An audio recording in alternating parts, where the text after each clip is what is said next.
नमस्कार, राधे राधे। आप सभी का इस YouTube चैनल पर हार्दिक स्वागत और अभिनंदन। हम पढ़ रहे हैं स्कूल व्याख्याता भर्ती परीक्षा के लिए अभिव्यक्ति और माध्यम, जिसको हमने 3 भागों में बांटा था और आज अपना अंतिम भाग है व्यवहारिक लेखन।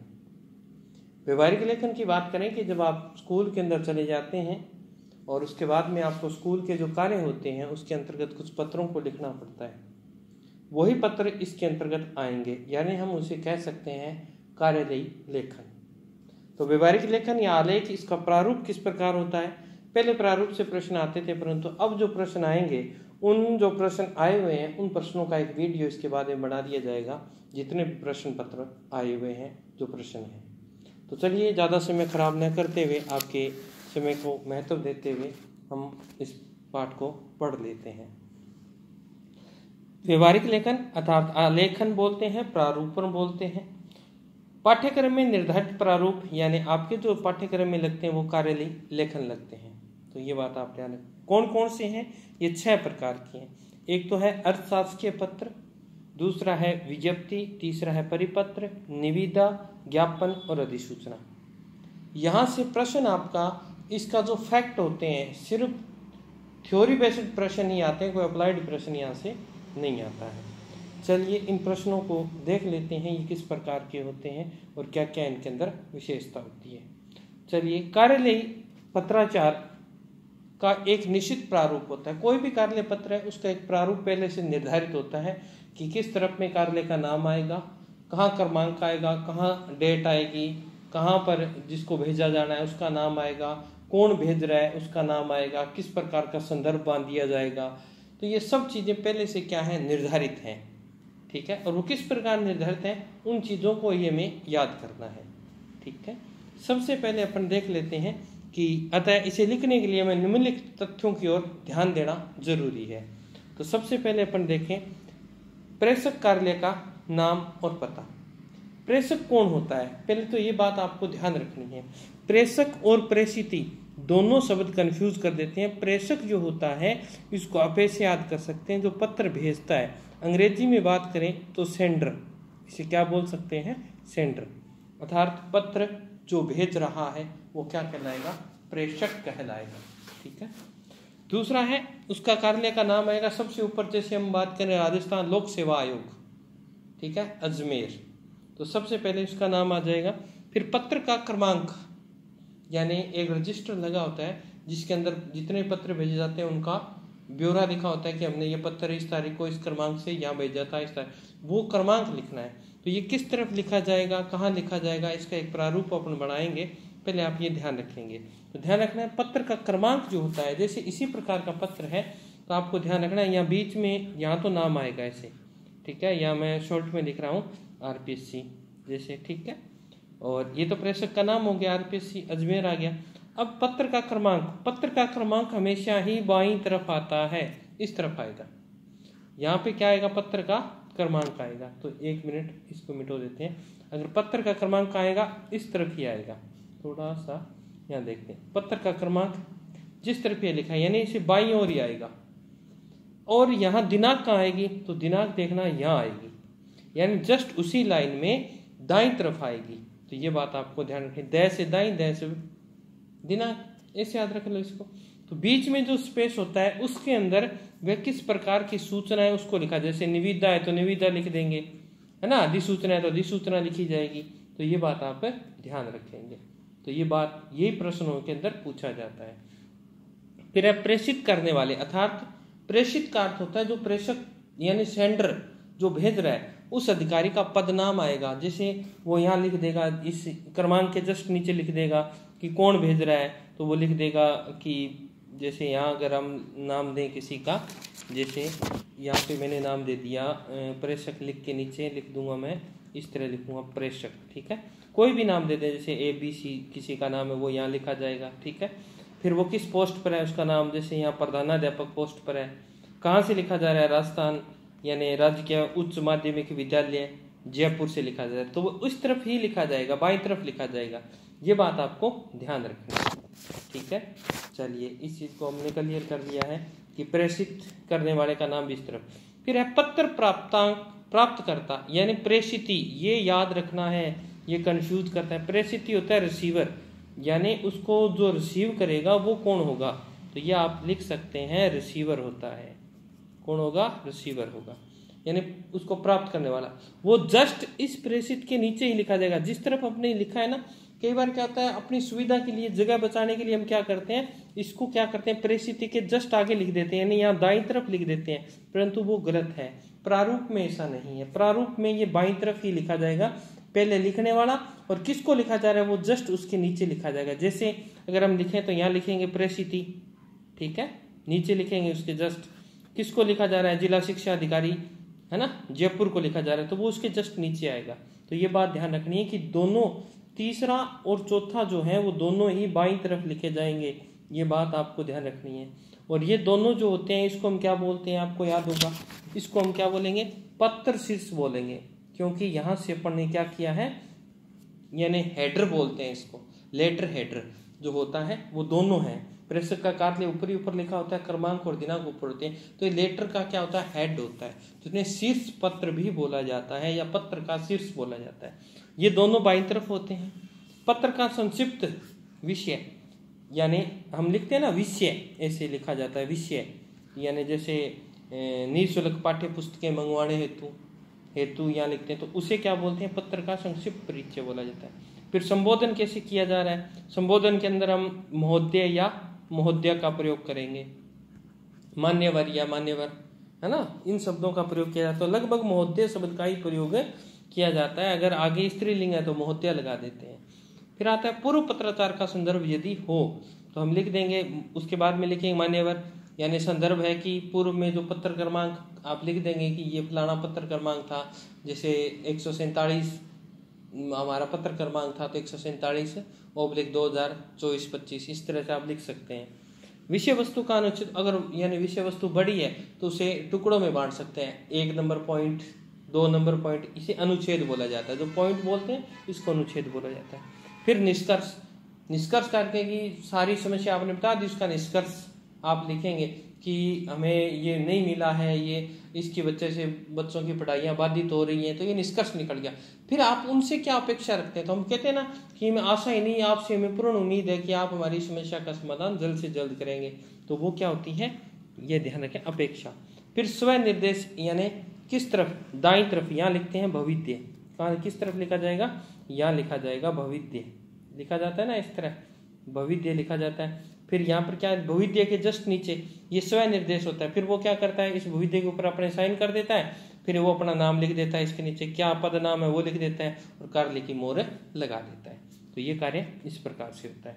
फिर देखो संलग्नों का विवरण, ये संलग्न क्या होते हैं, संलग्न का अर्थ है कि वो उसके साथ आपको क्या क्या चीजें भेज रहा है। तो पहले वाले संलग्न की बात करें तो उसने जो पहले पत्र भेजा है उसकी प्रतिलिपि यानी फोटो स्टेट भेजेगा कि हमने ये पत्र आपको भेजा था, ठीक है, उसे संलग्न बोलते हैं। छात्रों की संख्या भेज देगा, विद्यालय के अंदर इतने छात्र हैं, इनको इतनी किताबें नहीं मिली, वो छात्र संख्या हो जाएगी, यानी वो पूरा डाटा लगा देगा, 2-3 कॉपी लगा के उसको लिख देगा संलग्न प्रति।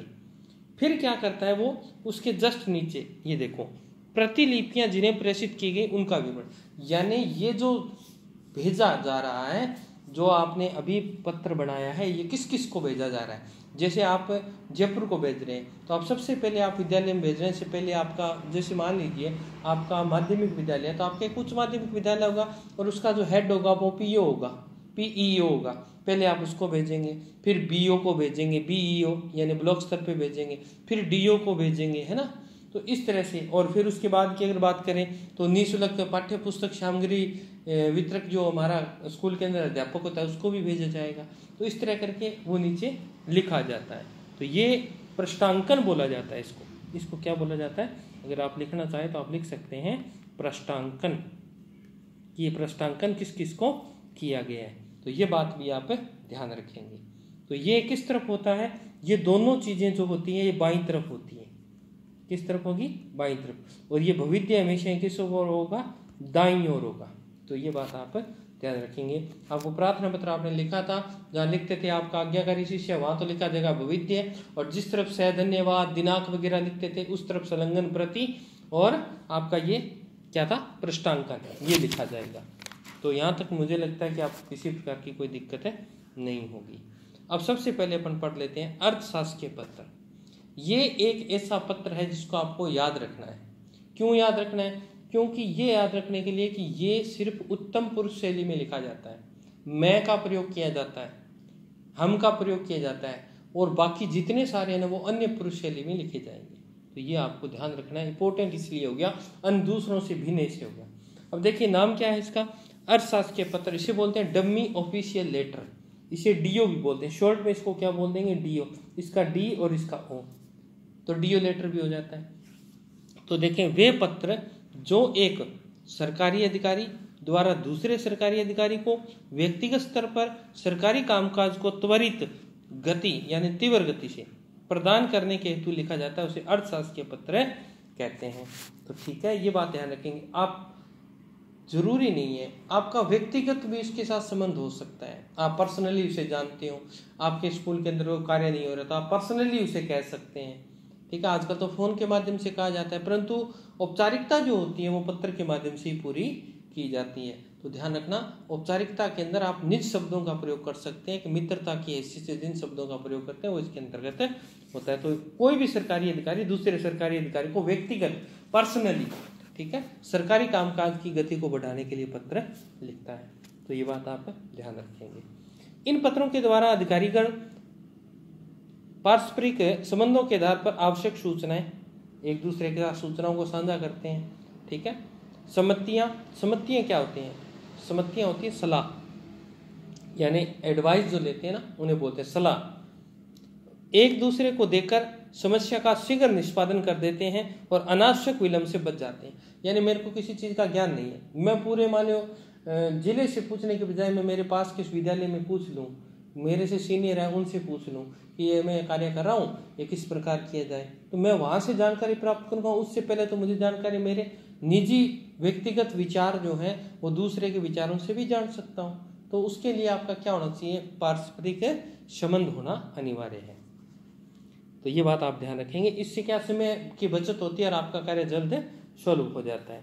सामान्यतः अर्थशास्त्रीय पत्र तब लिखे जाते हैं, कब लिखे जाते हैं, जब किसी महत्वपूर्ण विषय पर शीघ्र कार्यवाही की आवश्यकता हो, यानी आपको बहुत जल्दी कार्य करवाना हो तो आप व्यक्तिगत पत्र लिख सकते हैं, अर्थशास्त्रीय पत्र लिख सकते हैं। कई अनुस्मारक देने के बाद भी मामला लंबित पड़ा हो, आपने बार बार ऑफिस में भेजा कि हमारे पास किताबें नहीं आ रही हैं और वहां से कोई जवाब नहीं आ रहा है, तो आपने दूसरे जो अधिकारी था उससे या आपके आसपास का जो पीओ है उससे आपने सीधा संपर्क कर लिया कि सर मुझे किताबें चाहिए, बच्चों की पढ़ाई बाधित हो रही है, आप मुझे उपलब्ध करवा दो। तो वो जल्दी से जल्दी प्रयास करेगा कि दूसरे स्कूलों में कितनी पड़ी है वो वहां से उपलब्ध करवा देगा। तो इससे क्या समय की बचत होती है। बार बार अनुस्मारक देने के बावजूद भी काम नहीं हो रहा है तो आप उसको पर्सनली व्यक्तिगत तरीके से करवाते हैं, तो उसे अर्थशास्त्र के पत्र के अंतर्गत करवाया जा सकता है। जब कोई गोपनीय विषय पत्र में लिखा हो, यानी कोई ऐसी बात जो लोगों को पता नहीं लगनी चाहिए, तो आपको उसके अंतर्गत, जैसे कोई विद्यालय के अंदर कमी ज़्यादा हो जाती है, के बजट का इधर उधर हो जाता है, तो गोपनीय पत्र भी होते हैं कि उसको किस प्रकार से एडजस्ट किया जाए। जब व्यक्तिगत स्तर पर कोई सुझाव, पर्सनली कोई सुझाव मांगना चाहते हैं या कोई सूचना देना चाहते हैं या सम्मति यानी सलाह मांगी गई हो, तो भी आप अर्थशास्त्रीय पत्र लिख सकते हैं। अब देखो अर्थशास्त्रीय पत्र की क्या क्या विशेषताएं होते हैं, ये इंपॉर्टेंट बात याद रखनी है। ये अनौपचारिक होते हैं, इनका कोई ढांचा नहीं होता है। अनौपचारिक पत्र का कोई भी ढांचा नहीं होता, आप इसे किसी भी प्रकार से लिख सकते हैं, इसीलिए अनफॉर्मल होते हैं ये। ठीक है, तो ये बात आपको ध्यान रखनी है, अनौपचारिक होते हैं। ये पहला इंपॉर्टेंट क्वेश्चन आपका यहीं से बनेगा। दूसरा, इन प्रश्नों का विषय तो शासकीय होता है, यानी काम तो सरकारी होता है, परंतु भाषा व्यक्तिगत पत्रों जैसी होती है। आप पर्सनली और मित्र शब्द का प्रयोग कर सकते हैं, प्रिय शब्द का प्रयोग कर सकते हैं। हम सरकारी पत्रों में नहीं कर सकते, परंतु अर्थशास्त्र के पत्रों में ऐसा कर सकते हैं। तो ये बात ध्यान रखेंगे। ये पत्र, अब अनौपचारिक का अर्थ क्या होता है? अनौपचारिक मैंने बता दिया ना, इसका कोई बंधन नहीं होता। यानी अगर मैं कहना चाहूँ तो यहाँ पर कोई मोहर वगैरह की आवश्यकता नहीं पड़ती, सिर्फ आप अपने नाम से लिख सकते हैं और मोहर लगाने की आवश्यकता नहीं है, क्योंकि वो आपको पर्सनली जानता है ना। तो वहाँ ये बताने की जरूरत नहीं है फलाना स्कूल का वो प्रिंसिपल हूँ, ये हूँ, वो बताने की आवश्यकता नहीं, नाम आप मोहर लगानी आवश्यक होती है। ठीक है, ये पत्र सरकारी अधिकारियों के पद नाम से प्रेषित न करके व्यक्तिगत नाम से भेजे जाते हैं। ये बात मैंने आपको बताई थी, नाम का प्रयोग कर सकते हैं आप सीधा। आप अपनी पोस्ट बताने की आवश्यकता नहीं है। संबोधन में आप क्या लिख सकते हैं? प्रिय श्री लिख सकते हैं, क्योंकि वो आप उसे व्यक्तिगत जानते हैं, वो आपका मित्र है। और सरकारी कार्यालय में कभी भी इन पत्रों में प्रिय श्री नहीं लिखा जाता। आदरणीय लिख सकते हैं, अगर वो आपसे बड़े हैं तो आप आदरणीय शब्द का प्रयोग कर सकते हैं। का प्रयोग आवश्यकता अनुसार किया जाता है। प्रिय आपके हम उम्र के होते हैं, उनको अपने मित्रों को प्रिय श्री लिख सकते हैं। और आपसे थोड़े सीनियर है तो अपने आदरणीय लिख सकते हैं। परंतु जो शासकीय पत्र होते हैं उनमें नहीं लिखा जाता, सिर्फ अर्ध शासकीय पत्र की बात ये की जा रही है। महोदय का प्रयोग संबोधन में नहीं होता। ये देखो, ये महोदय जो शब्द है ना, ये हमेशा शासकीय पत्रों के अंतर्गत ही संबोधन के अंतर्गत लिखा जाता है। तो ये बात ये बात आपको ध्यान रखनी है। समान आयु वर्ग और समान पदाधिकारी एक दूसरे के लिए किस शब्द का प्रयोग करेंगे? प्रिय श्री का प्रयोग करेंगे। ये बात आपको ध्यान रखनी है। और व्योवर्ध यानी उच्च पदाधिकारी, उनके लिए आप आदरणीय शब्द का प्रयोग करेंगे। ये तो हिंदी वाले जानते ही हैं, है ना। ओके, ये लाइन इंपॉर्टेंट पेपर में पूछी जाने वाली बार बार। ये पत्र किस शैली में लिखा जाता है? उत्तम पुरुष शैली में लिखा जाता है। मैं, है ना, मेरा, मुझे, ये इन शब्दों का प्रयोग किया जा सकता है। मेरे से ये गलती होगी, मुझको ये सलाह चाहिए, एक वचन शैली में लिखा जाएगा। और कौन सी भाषा होगी? मैत्रीपूर्ण भाषा होगी, क्योंकि आप उसे पर्सनली जानते हैं। ये सिर्फ अर्थशास्त्र के पत्र की विशेषता है। आपको ये बात इंपॉर्टेंट माइंड में बिठा लेनी है, ठीक है। पत्र की समाप्ति पर दाईं और भविद्य के स्थान पर, अब यहाँ पे भविद्य नहीं लिखना है आपको, क्योंकि भविद्य तो सरकारी पत्रों में लिखा जाता है, ठीक है। स्थान पर आपका प्रयोग स्वनिर्देश के रूप में होता है, तो आप यहाँ लिख सकते हैं आपका अपना, ठीक है। इस तरह से भविद्य की जगह आपका लिख सकते हैं, नीचे नाम लिख सकते हैं। तो ये बात बताई है इन्होंने। इस पत्र के प्रारूप में शीर्ष पर बाईं ओर प्रेषक का नाम और पदनाम लिखा जाता है। तो ये बात तो मैंने आपको बताई थी। प्रारूप वो जो ही बात है वो इस तरफ लिखी जाएगी, बाईं ओर भी कौन भेज रहा है तो वो आपका लिख देगा। प्रेषित का नाम, पदनाम और पता ऊपर न लिखकर पत्र की समाप्ति के बाईं ओर लिखा जाता है। यानी पहले तो क्या था, ऊपर पढ़ क्या है, सरकारी कार्यालयों में तो जैसे प्रेषक होता है उसके नीचे प्रेषित का पता होता है, परंतु ये कह रहा है कि अर्थशास्त्र हमेशा नहीं है। ऊपर आप अपना लिख दो, नीचे बाईं ओर किसका लिख दो, जिसको आपने भेजा है उसका लिख सकते हैं। तो ये बात इन्होंने कही है। फिर है, सरकारी पत्र सामान्यतः कार्यालय लिपिक द्वारा टंकित या टाइपिस्ट किए जाते हैं, टाइपिंग किए जाते हैं, ठीक है। परंतु अर्थशास्त्र के पत्र निम्नलिखित भाग को प्रेषक द्वारा अपने हाथ से भी लिखे जाते हैं। अपने हाथ से लिख सकते हो, क्योंकि उसकी वो तो आपको व्यक्तिगत जानता है ना, तो आप अपनी समस्या लिख सकते हैं। पहले फोन नहीं होते तो ये पत्र ही तो हुआ करते थे, आजकल तो फोन है तो फोन पर पूछ लेते हैं। पहले पत्र थे, पत्रों के माध्यम से एक दूसरे से पूछा जाता था, ठीक है। फिर क्या क्या लिखे जाते हैं? संबोधन का उपनाम आ जाएगा, पत्र के अंत में साभार आ जाएगा, सादर आ जाएगा, शुभकामनाओं सहित आ जाएगा, और प्रेषक के हस्ताक्षर आ जाएंगे, जो जिसने भेजा है उसके हस्ताक्षर आ जाएंगे, आपका अपना जैसे साइन करती है। तो ये है अर्थशास्त्र के पत्र। तो ये इंपॉर्टेंट है, आपको ध्यान रखना है। ये उत्तम पुरुष शैली में लिखा जाता है, एक बात। दूसरी, इसमें संबोधन जो होता है, संबोधन लिखे जा सकते हैं, प्रिय शब्द का प्रयोग कर सकते हैं, आदरणीय शब्द का प्रयोग कर सकते हैं। तो ये कुछ चीजें दूसरों से क्या है, अन्य है। इस पर कोई मोहर नहीं लगानी होती है ना। इसमें पता, जो प्रेषक का पता बाईं ओर होता है, ऊपर होता है शीर्ष पर, और जो जिसको भेजा जाना है प्रेषित का पता नीचे बाईं ओर ही होता है। तो ये बात आप ध्यान रखिए। ओके, अब 2 नंबर पर आता है अपने पास विज्ञप्ति। और ये तो सभी जानते हैं कि विज्ञप्ति का इंतजार किसको रहता है, सबको ही रहता है। तो चलिए इस विज्ञप्ति को शुरू करते हैं। विज्ञप्ति को ए कम्युनिक्यू बोला जाता है, ए कम्युनिक्यू। सरकार के विभाग, अब ध्यान रखना, सरकार के कौन कौन से विभाग? सरकार के एक तो होता है राजकीय, सरकार का कौन सा होता है? एक तो होता है राजकीय विभाग और एक होता है गैर राजकीय विभाग। तो दोनों में ही होता है ये गैर राजकीय विभाग। तो ये प्रश्न पूछा गया है, मैं प्रश्न डाल दूंगा, इसके बाद एक वीडियो बनाएंगे जिसमें आए हुए प्रश्न होंगे। तो राजकीय और गैर राजकीय दोनों में आएगा ये, ठीक है ना। तो ये बात ध्यान रखेंगे। सरकार के विभाग एवं कार्यालय अपने किसी निर्णय, या सरकार ने कोई निर्णय लिया है, या गैर सरकारी जो ऑफिस है उन्होंने कोई अपना निर्णय लिया है, या कोई घोषणा कर दी उन्होंने कि हमें ये घोषणा करते हैं कि अब की बार दीपावली पर 20% बोनस दिया जाएगा। निर्देश, उन्होंने कोई आदेश कर दिया कि अब समय बदला जा रहा है, स्कूलों का समय 10 बजे होगा, ठीक है। योजना बना ली उन्होंने कि ये फलानी योजना है, तो उनको आदि से संबंधित सूचनाओं को आम जनता तक पहुंचाना है। उसके लिए क्या करेंगे? उसके लिए विज्ञप्ति जारी करेंगे, क्योंकि अन्य लोगों तक किसी जानकारी के विज्ञापित किया जाता है, इसीलिए इसे क्या कहते हैं? विज्ञप्ति कहते हैं। यानी कोई भी सरकारी है चाहे गैर सरकारी ऑफिस है, वो अपना कोई भी आदेश है, कोई भी निर्देश है, कोई घोषणा है, योजना है, उसकी जानकारी आम जनता तक पहुंचाना चाहते हैं।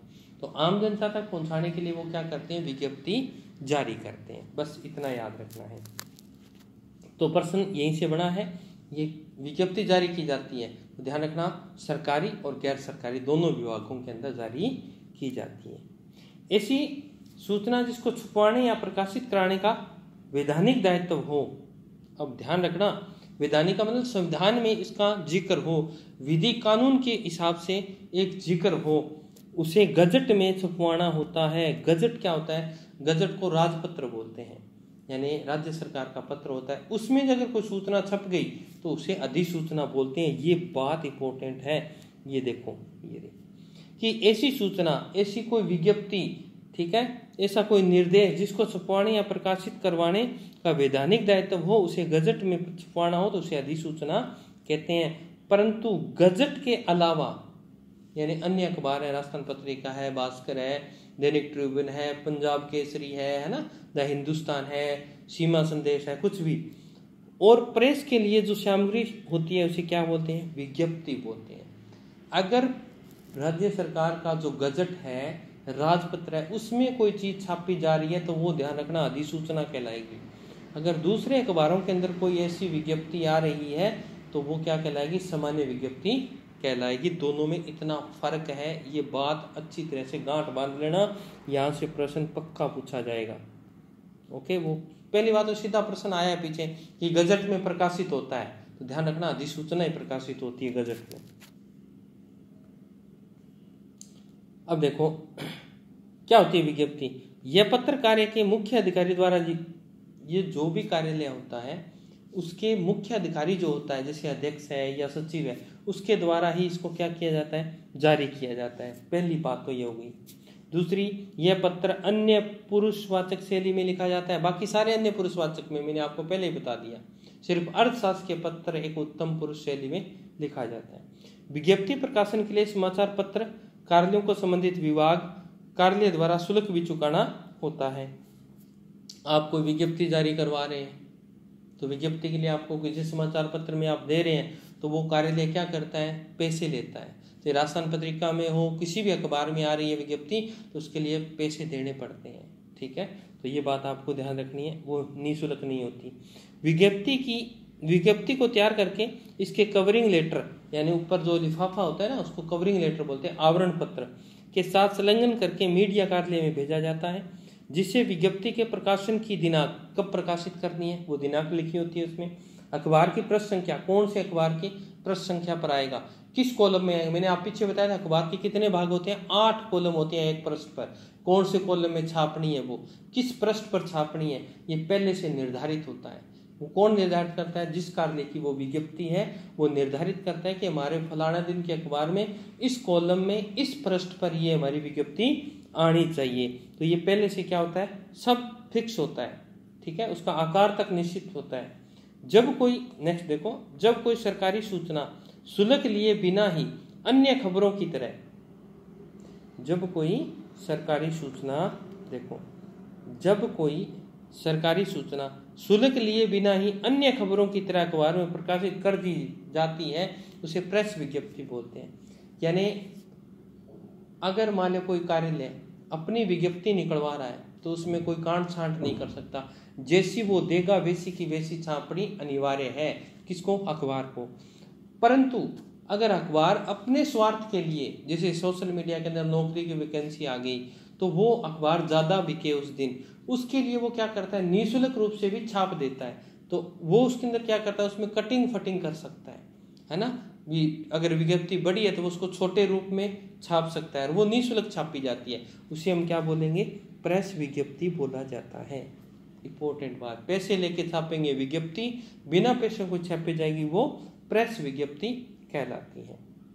चलिए, विज्ञप्ति लेखन के प्रमुख घटक कौन कौन से हैं? सबसे पहले कार्यालय का नाम मैंने बताया था, है ना, शीर्ष पद पर आएगा। फिर पत्र क्रमांक बाईं तरफ आएगा, ये दिनांक दाईं तरफ आएगी, बीच में लिखा जाएगा विज्ञप्ति, ठीक है। फिर विज्ञप्ति की संख्या लिखी जाएगी, कितने नंबर विज्ञप्ति संख्या है ये। शीर्षक लिखा जाएगा किसके लिए आई है, जैसे द्वितीय श्रेणी अध्यापक भर्ती परीक्षा 2024-25, ठीक है। विज्ञप्ति की सामग्री, विज्ञप्ति की सामग्री लिखी जाएगी, कितने पोस्ट हैं, कितने ओबीसी के है, कितनी जर्नल की है, कितनी सामान्य की है, सब चीज़ें लिखी जाएंगी, कितनी आयु वर्ग है, कितनी फीस लगी, सब चीज़ें। और उसके बाद में विज्ञप्ति जारी करने वाले अधिकारी का पद नाम किस तरफ आएगा, दाहिनी तरफ आता है हमेशा। और देख लेना आप, कभी भी विज्ञप्ति जारी होती है तो उसके नीचे लिखा होता है सचिव, सचिव के ऊपर जैसे साइन लिखा होता है, क्योंकि इस आयोग का नाम सबसे ऊपर शीर्ष पद पर पहले ही आ चुका है। तो ये विज्ञप्ति है। यहाँ से प्रश्न पूछा गया है, वो प्रश्न मैंने आपको बता दिया है। एक तो ये पूछा गया था विज्ञप्ति जारी होती है तो राजकीय और गैर राजकीय में होती है, किस शैली में लिखा जाती है, तो ध्यान रखना ये अन्य पुरुषवाचक शैली में लिखी जाती है। अगर पैसे लेकर विज्ञप्ति लिखी जा रही है तो ध्यान रखना उसमें कोई काट छांट नहीं होगी, उसका प्रश्न संख्या कार्यालय निर्धारित करेगा।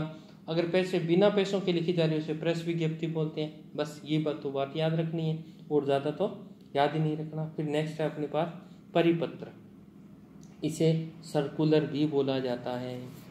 परिपत्र क्या होता है, एक ही पत्र होता है और वो सारे जितने उससे संबंधित ऑफिस होते हैं, जैसे शिक्षा विभाग का कोई परिपत्र है, वो फिर शिक्षा विभाग ऐसा नहीं है किसी एक को भेजा जाएगा, नहीं, शिक्षा विभाग से संबंधित जितनी संस्थाएं हैं, चाहे वो सरकारी हैं चाहे वो गैर सरकारी है। जैसे अभी समय परिवर्तन हुआ है तो समय परिवर्तन हुआ, जितनी भी संस्थाएं हैं चाहे वो गैर सरकारी हैं चाहे वो सरकारी है, उन सबको एक परिपत्र भेजा जाता है कि समय बदल दिया गया है और आज से स्कूल 10 बजे लगेंगे, तो वो परिपत्र ही तो है। तो ये बात आप ध्यान रखेंगे। सर्कुलर पढ़ लेते हैं क्या है। परिपत्र की सामान्यतः सर्कुलर के नाम से जाना जाता है।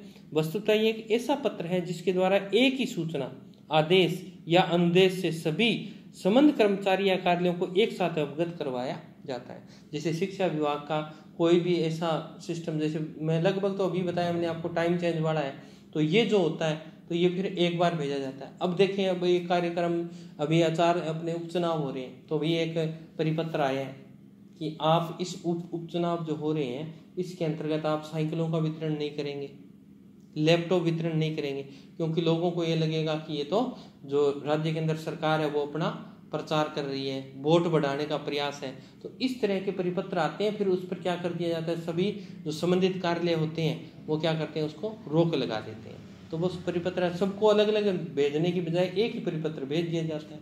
तो वो उससे संबंधित जितने भी कार्यालय हैं, जितने भी शिक्षा अधिकारी हैं, तो वो सब लोग उसको, स्वास्थ्य का भेजा जाएगा तो सभी डॉक्टरों को भेजा जाएगा, है ना, तो एक ही परिपत्र भेज दिया जाता है, उसे परिपत्र बोलते हैं। ऐसे पत्र की अनेक प्रतियां तैयार की जाती हैं, यानी पत्र एक होता है उसकी फोटोस्टेट कॉपियां बहुत सारी होती हैं, और परिपत्र के रूप में संबंधित व्यक्तियों, जितने भी जिले हैं, समस्त जिला शिक्षा अधिकारियों को भेजा जाएगा, ठीक है। समस्त स्वास्थ्य अधिकारी, कोई स्वास्थ्य से संबंधित है तो समस्त स्वास्थ्य अधिकारी, कोई जल से संबंधित है समस्त जलदाय विभाग, है ना, समस्त जिला जलदाय विभाग, तो सबको भेज दिया जाता है। कार्यों को प्रेषित कर दी जाती है। किसी बैठक में लिए गए महत्वपूर्ण निर्णयों को कार्यान्वित करने के लिए परिपत्र जारी किया जाता है, ठीक है। जैसे अभी परिपत्र, ये तो मैंने अभी उपचुनाव वाला, उससे पहले एक परिपत्र आया था स्कूलों के अंदर कि सरकारी स्कूल के टीचर हैं वो मोबाइल का प्रयोग नहीं करेंगे, मोबाइल अपना ऑफिस में जमा कराएंगे अपनी ड्यूटी के समय। तो ये एक ही पत्र आया था। ऐसा थोड़ी है कि जोधपुर के जितने स्कूल हैं उन सबको भेजा जाएगा, नहीं, जोधपुर का मुख्य शिक्षा अधिकारी होता है उसको भेज दिया, वो अपने आप आगे देखेगा। जैसे बीकानेर संभाग का है तो बीकानेर संभाग को भेज दिया, है ना, संभाग अपने आप से आगे जिले जितने आते हैं उनको भेजता जाएगा। तो ये बात होती है।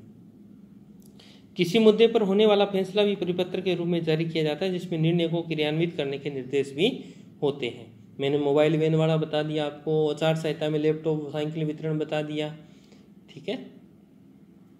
फिर देखते हैं परिपत्र में निम्नलिखित निर्देशों की पालना करनी चाहिए, कि परिपत्र जो होता है उसकी पालना कैसे करनी चाहिए। तो देखो, पत्र के बीच ये प्रश्न आया हुआ है भाई, इस प्रश्न को इंपोर्टेंट कर लेना। ये पूछा गया था कि परिपत्र की विशेषता नहीं है, ऐसा पत्र है, तो ध्यान रखना। परिपत्र जो होता है ना, तो वही बात है, मैंने बताया क्रमांक संख्या और दिनांक दोनों के बीच में परिपत्र शब्द लिखा जाएगा। और ये प्रश्न पूछा क्या परिपत्र में कहीं परिपत्र शब्द लिखा जाता है? बिल्कुल लिखा जाता है, ध्यान रखना है। तो पहली लाइन ये, पत्र के बीच में ऊपर परिपत्र लिखा जाना चाहिए। ये बात पता होनी चाहिए कि ये परिपत्र है, ये लिखा होना चाहिए। ये प्रश्न पूछ लिया गया है। संबोधन हेतु महोदय या महोदय दोनों का प्रयोग किया जा सकता है। मैंने बताया था सरकारी है तो महोदय पुरुषों के लिए और महोदया जो महिलाएं होती हैं उनके लिए। परिस्थिति का पता न लिखकर, अब देख लो, एक आदमी को नहीं भेजा जा रहा है, समस्त शिक्षा विभाग को भेजा जा रहा है। तो देखो न लिखकर बहुवचन में समस्त परिस्थितियों का पद नाम लिखा जाता है। जैसे सेवा में समस्त प्राचार्य, अब समस्त प्राचार्य में जितने भी है ना राजस्थान के अंदर जो प्राचार्य उनको भेजा जा रहा है। परिपत्र में स्वनिर्देश, स्वनिर्देश का मतलब भविद्य का उल्लेख नहीं होता। क्यों नहीं होता भाई भविद्य का? क्योंकि जो ऊपर अधिकारी भेज रहा है ना, जो वो आपसे बड़ा है, सीनियर है, वो ही तो आदेश दे रहा है, तो वो भविद्य कैसे लिखेगा? ठीक है। किंतु परिपत्र जारी करने वाले अधिकारी का नाम और पद दिया जाना आवश्यक है। तो भविद्य का प्रयोग नहीं होता परिपत्र में, ये बात ध्यान रखेंगे, क्योंकि वो आपसे सीनियर अधिकारी है, वो ही आपको आदेश दे रहा है। परिपत्र सदैव अन्य पुरुष शैली में लिखा जाएगा, ये बात मैंने आपको बता दी थी। परिपत्र आवश्यकता अनुसार निम्नलिखित 3 रूपों में लिखा जाता है। परिपत्र सरकारी भी होता है, ये देखो सरकारी पत्र में लिखा जाता है, ज्ञापन में भी लिख सकते हैं और कार्यालय ज्ञापन में लिख सकते हैं। अब कुछ बातें हैं जो पेपर में आई थी वो यहाँ पर नहीं है, वो अपन मैं आपको समझा देता हूँ क्या क्या थी। तो एक यहाँ आप लिख लेंगे, अधोलेख का प्रयोग नहीं किया जाएगा। अधोलेख का प्रयोग नहीं किया जाएगा। क्यों नहीं किया जाएगा? ये अधोलेख होता क्या है? मैंने आपको बताया था कि यहाँ जिस तरफ यहाँ लास्ट एंड आता है परिपत्र का या कोई भी पत्र का, तो इस तरफ अपन क्या करते थे, संलग्न करता लिखते थे, ठीक है। और ये लिखते थे कि ये किस किस को और भेजा गया। तो उसने पहले से इस बात को स्पष्ट कर दिया कि मैं समस्त प्राचार्यों को लिख रहा हूँ, तो यहाँ अधोलेख लिखने की आवश्यकता नहीं है। तो ये पेपर में पूछा गया था कि अधोलेख का प्रयोग परिपत्र में नहीं होता है। ये प्रश्न आया हुआ है और जल्दी पर जितने प्रश्न आए हुए हैं उनकी यहाँ क्लास आने वाली है, तो आपको घबराने की आवश्यकता नहीं है कि कौन कौन से प्रश्न आए हुए हैं। चलिए नेक्स्ट आ रहा है 4 नंबर, निविदा। निविदा, टेंडर, नीलामी, बोली, ठीक है। इसको इतने नाम है।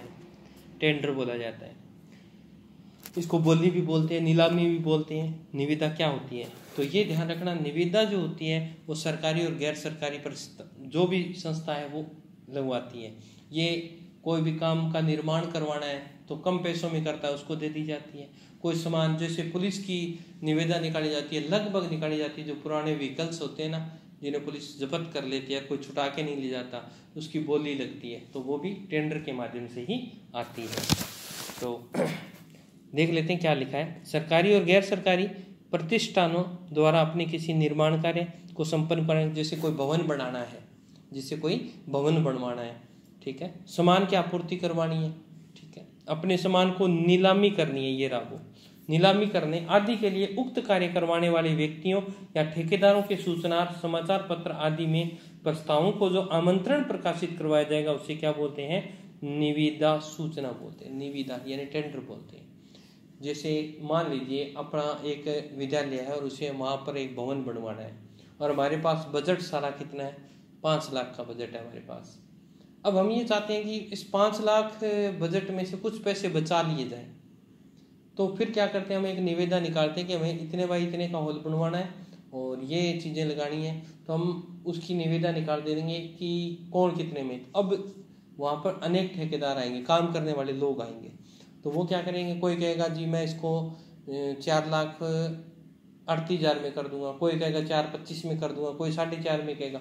जिसकी जितनी कम बोली लगेगी वो निविदा उसको दे दी जाएगी। पहली बात। अगर कोई नीलामी कर रहा है, जैसे मैं नीलामी कर रहा हूँ, मेरी चीज़ें पुरानी चीज़ें हैं, अब मैंने बोला कि मैं तो इस चीज़ के 9,000 दूंगा, कोई व्यक्ति कह रहा है जी मैं इस चीज़ के 9,500 दूंगा, कोई कह रहा है मैं 9600 दूंगा, तो फिर 9600 वालों को मिल जाती है। तो ये बात ध्यान रखनी है। वहाँ तो घटती है, निर्माण कार्य में तो बोली घटती है और कोई चीज़ बेचनी है तो उसमें बढ़ती है। ये बात आप ध्यान रखेंगे।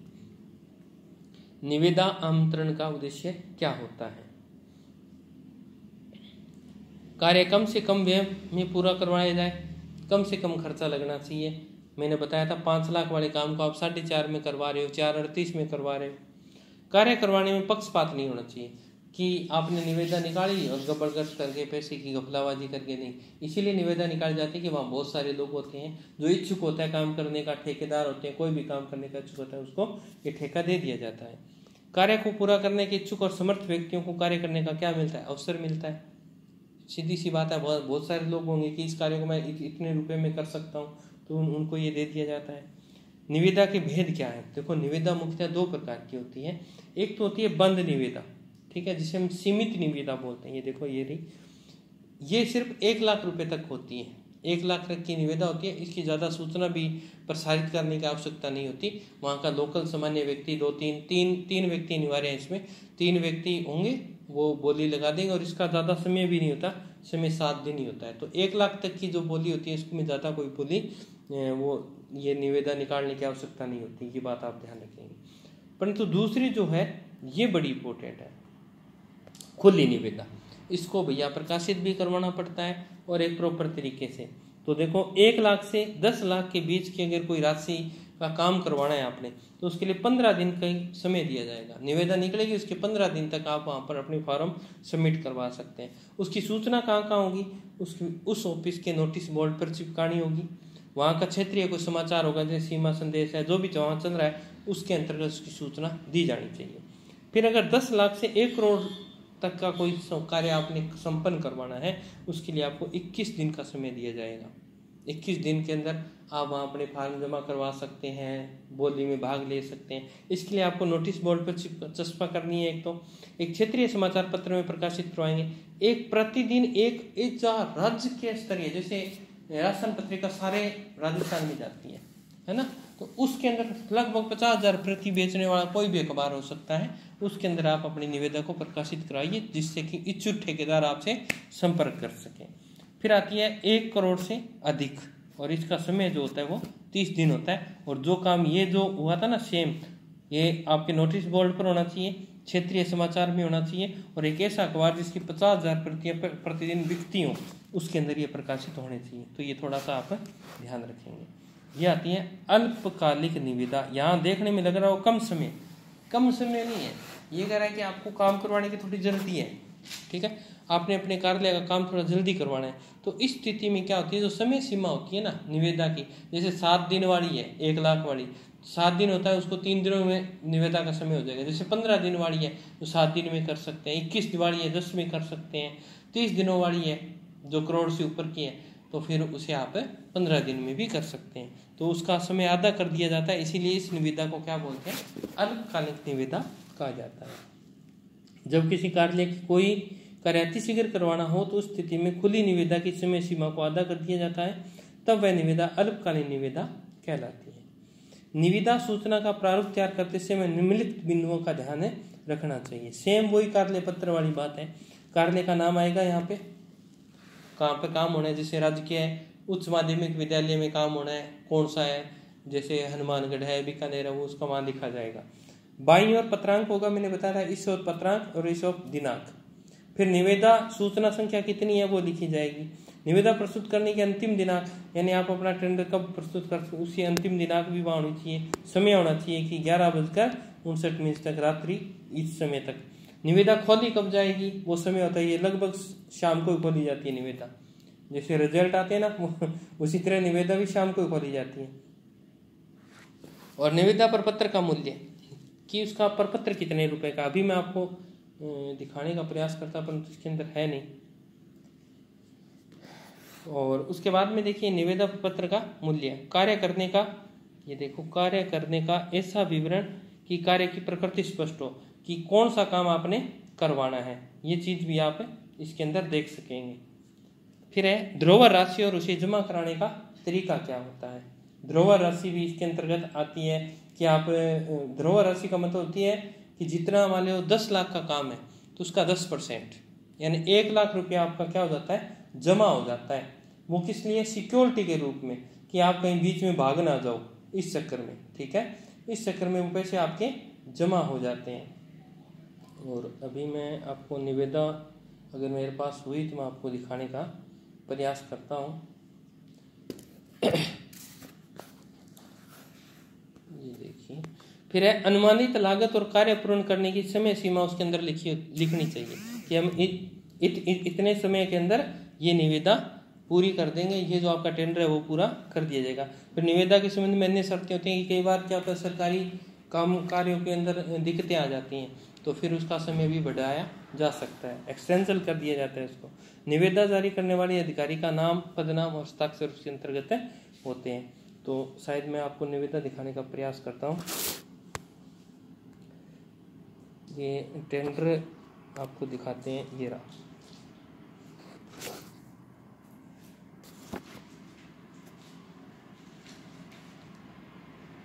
खुल जाए, अगर आपको खुल गया तो दिखा देंगे। ये तो नहीं खुलेगा भाई, नहीं खुलेगा।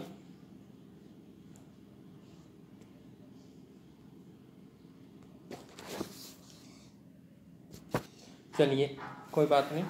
ज्ञापन 5 नंबर पे अपन क्या कर रहे हैं, ज्ञापन, मेमोरेंडम। यानी ज्ञापन क्या होता है, किसी कार्यालय में कोई भी प्रार्थना पत्र अथवा आवेदन पत्र प्राप्त होने पर उसके उत्तर के रूप में जो सरकारी पत्र जारी किया जाता है उसे क्या कहते हैं, ज्ञापन कहते हैं। वेरी वेरी इंपॉर्टेंट बात है, ठीक है। किसी भी कार्यालय में कोई भी प्रार्थना, जैसे आपने कहा कि सर मैंने कोई फार्म भरा, उस समय मेरा जाति प्रमाण पत्र नहीं बना हुआ था और आपका सिलेक्शन हो गया और आपको उस चीज़ की वजह से क्या कर दिया, बाहर कर दिया, तो आप लिख सकते हैं, आप कार्यालय को कोई भी चीज़ लिखेंगे कि सर इस वजह से मेरा जाति प्रमाण पत्र नहीं बना था और मुझे इससे वंचित किया जा रहा है।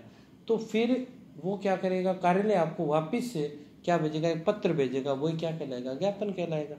बस यही तो है। देखो, किसी कार्यालय में कोई प्रार्थना पत्र आवेदन पत्र प्राप्त होने के बाद उसके उत्तर के रूप में जो सरकारी पत्र जारी किया जाता है उसे क्या कहते हैं, ज्ञापन कहा जाता है। उसे क्या कहा जाता है, ज्ञापन कहा जाता है।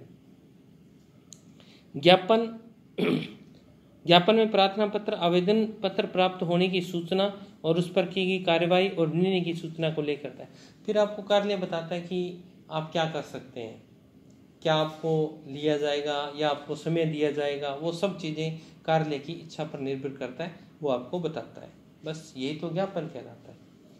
ज्ञापन लिखते समय निम्नलिखित बातों को ध्यान रखा जाता है। क्या क्या चीज़ें ध्यान रखनी है, ज्ञापन पत्र सदैव अन्य पुरुष, वेरी वेरी इंपॉर्टेंट बात है, इसको अच्छी तरह से याद रखना।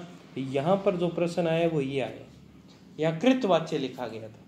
कृतवाच्य अगर लिखोगे तो कृत का मतलब कर्ता होता है, कर्ता उत्तम पुरुष शैली में, और उत्तम पुरुष शैली तो सिर्फ किस में आती है, अर्थशास्त्र के पत्र में आती है।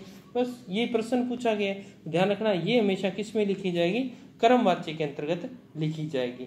जैसे इसमें लिखा जाएगा आपको सूचित किया जाता है, ऐसे आपको अगर किया जा रहा है, आपको मतलब है ये कर्मवाच्य है, कर्ता ने कर्म को, ये देखो यहाँ को लगा है ना, तो यानी कर्मवाच्य शैली में जो लिखा जाता है वो क्या होता है, ज्ञापन होता है।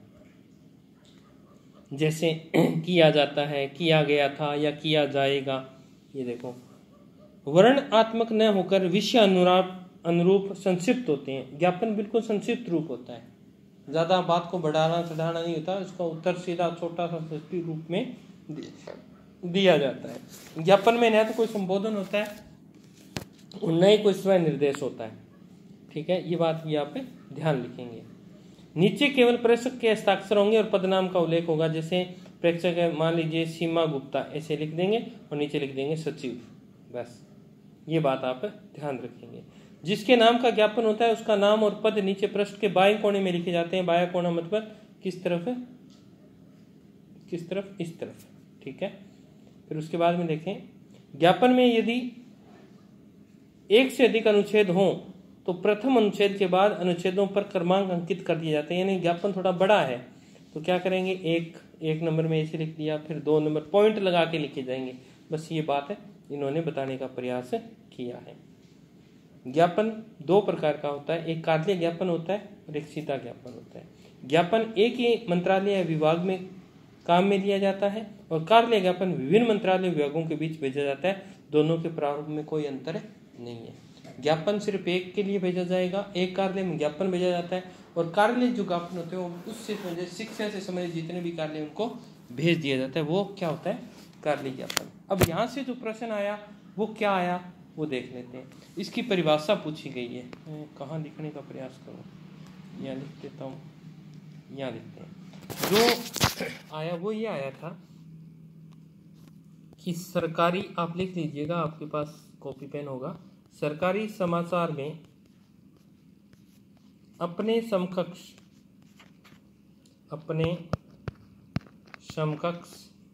तथा अधीनस्थ कर्मचारियों, अधीनस्थ, यहाँ से नहीं चल रहा है ये, अधीनस्थ कर्मचारी को सामान्य संदेश